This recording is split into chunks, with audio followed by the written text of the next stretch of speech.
Bonjour, un consistoire des nouveaux cardinaux à Rome, le pape bientôt en Corse, le pape qui n'était pas Notre-Dame de Paris, c'est l'actu du Vatican avec Michael Cor, correspondant permanent du journal La Croix à Rome, et c'est pour le diocèse de Monaco.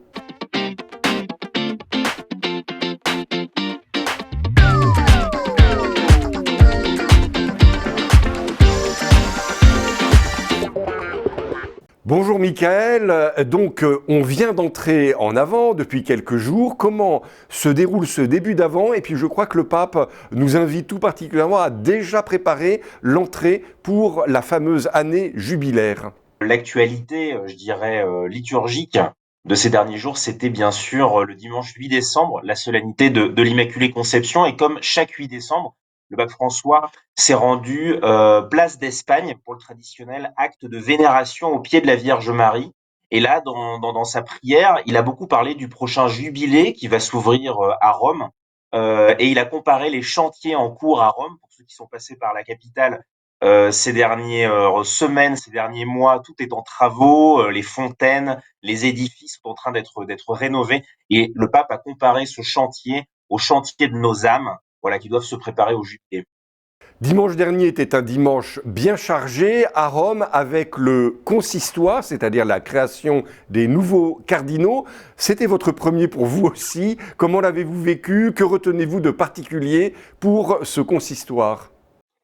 Eh bien, je l'ai vécu comme un temps très intéressant puisque on voit vraiment le pape, un pape de bientôt 88 ans, hein, son anniversaire est le 17 décembre prochain, un pape de 88 ans qui façonne eh bien la plus haute hiérarchie de l'Église, c'est-à-dire les personnes qui seront chargées d'élire son successeur. Donc le Sacré Collège, ce qu'on appelait auparavant le Sacré Collège, donc les cardinaux de moins de 80 ans, cardinaux électeurs, sont aujourd'hui au nombre de 140. Contrairement à ce qu'on peut penser, le pape François n'est pas celui qui a nommé le plus de latino-américains ou le plus d'Africains notamment. C'est-à-dire que en vivant ce consistoire, je me suis un peu plongé dans les chiffres et je me suis rendu compte comme ça de certaines choses un peu contre-intuitives. Par exemple, les Africains, eh bien, ils sont aujourd'hui au nombre de 17. Et 17, c'est aussi le nombre des Italiens. Donc, on parle d'une église qui devient de plus en plus une église du Sud, une église qui se dépolarise, une église qui se déseuropéanise, qui se désitalianise. Eh bien, c'est pas encore tout à fait le cas. En réalité, les électeurs du prochain pape, il y a 12% d'Africains. Voilà, sous Paul VI, il y en avait 10%. Donc, on n'est pas non plus sur une augmentation colossale. Au milieu de ce consistoire, est-ce que vous avez été frappé par l'une ou l'autre des personnalités des nouveaux cardinaux? Moi, j'ai été frappé, bah, évidemment, du fait en contrepoint un peu de ce que je viens de dire sur la présence africaine par le nouveau cardinal archevêque d'Abidjan, Monseigneur Dogbo, mais aussi tout simplement en termes de style, quand on regardait, quand on suivait la création de ces nouveaux cardinaux, la célébration, ce qui était assez marquant, c'était deux choses. Bon, d'une part, le pape est apparu avec un hématome au menton, il s'était cogné la veille, il était tombé, donc ça, c'était quand même une image assez marquante. D'après les sources que j'avais, il va mieux. Mais aussi, parmi tous ces cardinaux, ces nouveaux cardinaux en rouge, il y en a deux qui étaient en blanc, deux dominicains, Timothy Radcliffe, le britannique, et Jean-Paul Vesco, donc français et algérien, puisqu'il est archevêque d'Alger.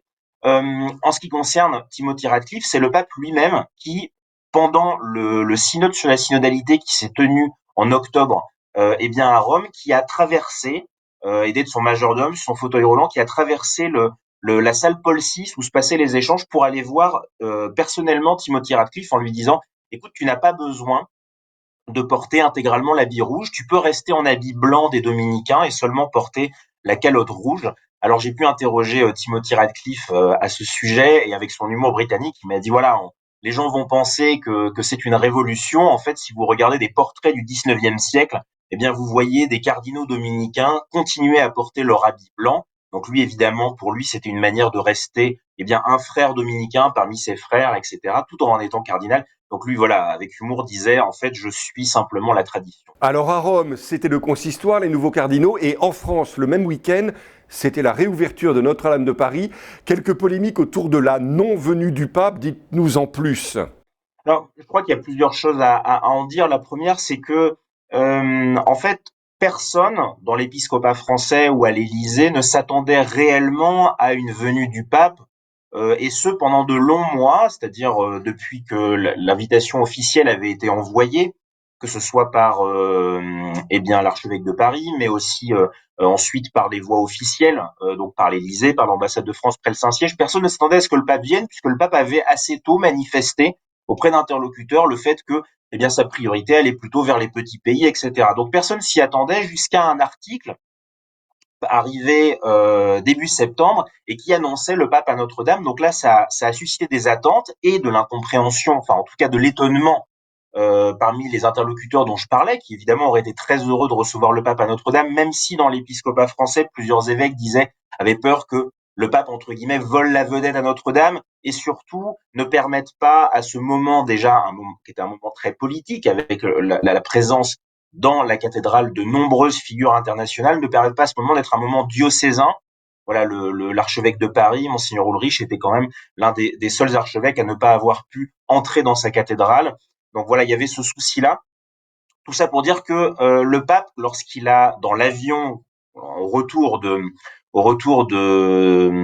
son voyage en Asie, lorsqu'il a dit je n'irai pas à Paris, je n'irai pas à Paris, c'était à la fois une manière de faire taire définitivement les rumeurs, mais aussi de répondre à ce que son entourage avait interprété comme une volonté de lui tordre la main. Voilà, certains dans son entourage avaient vu derrière certains articles une manœuvre de l'Élysée pour essayer de le faire venir un petit peu contraint et forcé à Notre-Dame, ce qu'il n'aurait pas apprécié. Donc en réalité, Notre-Dame, dans l'épiscopat français, c'est un petit peu un non, une non-polémique, c'est-à-dire que le pape n'est pas venu à Notre-Dame tout simplement parce qu'il avait jamais eu l'intention de venir à Notre-Dame. Euh, Même si on peut le déplorer, c'est plutôt comme ça que ça se serait passé. Certains vont même jusqu'à parler d'une certaine francophobie. Le pape n'aimerait pas la France. Qu'en pensez-vous? Ce qui a beaucoup marqué, c'est le fait par contre qu'il vienne en Corse une semaine après. Donc ça, effectivement, ça a créé de l'incompréhension. Certains évêques s'en sont d'ailleurs directement inquiétés auprès de lui, évêques français, en lui disant mais ça risque d'être un peu mal compris, etc. Alors ça s'est fait essentiellement pour des raisons d'agenda. Je pense pas qu'il faut y voir un message de jouer la Corse contre la métropole. Je pense que le pape rassurera sur ce sujet dans ses interventions à Ajaccio.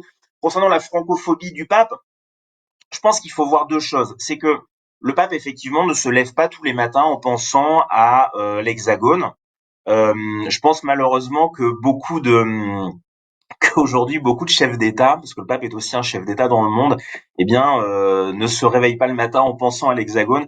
Je pense que ce que veut faire le pape en venant en Corse, c'est plus ça qu'il faut interroger. C'est qu'est-ce qu'il veut faire en venant en Corse? Ce qu'il veut faire en venant en Corse, c'est continuer à faire vivre cette zone qui pour lui est très importante, qu'est la Méditerranée. Et son idée, en fait, diplomatique, telle que je la comprends, elle est assez intéressante. C'est-à-dire que c'est de faire exister une zone qui ne soit pas une zone nationale pour sortir certains sujets, les migrants, mais aussi d'autres. Là, il sera question de la foi populaire, donc c'est-à-dire des liens qu'on peut tisser entre différentes langues, entre différentes cultures à partir de la foi populaire. Donc c'est-à-dire qu'en Corse, il n'y aura pas que des évêques français. En Corse, il y aura aussi des évêques de tout le pourtour méditerranéen, en tout cas d'une partie, histoire que ces sujets soient traités et discutés dans une zone interculturelle qu'est la Méditerranée pour ensuite réinfuser dans les églises et dans les discussions nationales. Voilà, c'est ça son idée, c'est ça son projet. Quant à sa francophobie, je pense qu'on pourrait avoir à l'avenir des papes beaucoup moins francophiles ou en tout cas avec une moins bonne connaissance de la culture française puisque les jésuites, il y a plusieurs courants chez les jésuites, il y a notamment un courant espagnol qui est un courant peut-être qui insiste un peu plus sur la pénitence, sur le silence, sur l'ascèse, qui est pas du tout le courant du pape. Le pape jésuite, premier pape jésuite de l'histoire, lui, son courant, il est beaucoup plus mystique, c'est comme ça qu'il le décrit. Et en fait, c'est un courant qui est très inspiré de grandes figures françaises.